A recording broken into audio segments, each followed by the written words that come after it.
Ready করা খাবারের জন্য জীবন অনেক সহজ হয়ে গেছে। এখন খুব সহজেই হাতের নাগালে পাওয়া যায়। আর রমজান মাসে মুড়ি মাখানো না হলে আমার ভালোই লাগে না। আসসালামু আলাইকুম, কী অবস্থা সবার? সবাই কেমন আছেন? আলহামদুলিল্লাহ আমি অনেক ভালো আছি।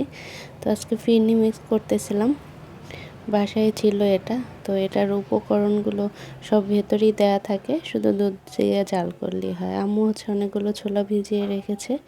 আর এখানে বেগুনি, আলুর চপ, পেঁয়াজু, তারপরে ছোলা, আর পেঁয়াজ, কাঁচামরিচ, ধনিয়া পাতা, তারপরে সবগুলো একবারে কেটে রেখেছে। তো মুড়ি মাখানো না হলে রমজান মাসে আমার ভালো লাগে না, মনে হয় যে কী যেন মিসিং। মুড়ি মাখানো রমজান মাসে যে স্বাদ হয়, অন্য মাসে আসলে সেরকমই স্বাদ হয় না। তো আম্মু মাছ বের করেছে, এটা সরপুঁটি মাছ ছিল। মাছটা 1 কেজি ওজনের ছিল। আর এখানে লাউ শাক ভাজি হবে।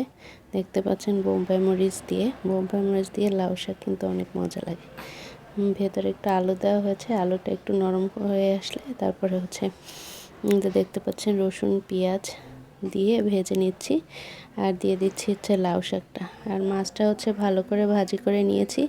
এবার ভুনা করে নিব, হলুদ মরিচ তারপর মশলা সব দিয়ে কষিয়ে নিয়েছি। এবার মাছটা দিয়ে দিলাম। এই অবস্থা। তো মাছটা ভুনা হয়ে যাচ্ছে, হালকা একটু ঝোল থাকবে, একদম মাখা মাখা হবে, তাহলে খেতে অনেক বেশি মজা লাগে। তো এই অবস্থা। তো আজকে কার বাসায় কী কী ইফতার হলো অবশ্যই কমেন্ট করে জানাবেন। আর ভিডিওটা দেখার জন্য সবাইকে অসংখ্য ধন্যবাদ জানাচ্ছি। সবাই ভালো থাকবেন, সুস্থ থাকবেন। আল্লাহ হাফেজ।